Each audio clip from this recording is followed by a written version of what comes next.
Hello guys, আজকে কচুগুলো লাগাতে চলে এসেছি। এই যে দেখুন কচুর গাছ বার হয়ে গেছে। এখন এই যে এই টবে লাগিয়ে দেবো। এই যে এই টবে লাগিয়ে দেবো কচুগুলোকে।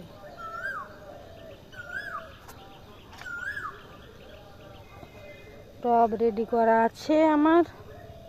তাহলে কচুগুলোকে এইভাবে বসিয়ে দেবো। দেখুন কত সুন্দর হয়ে গাছ বার হয়ে গেছে। দেখি কচু কেমন কচুর গাছ হয়। এই দেখুন এইভাবে সবগুলোকে আমি লাগিয়ে দেবো।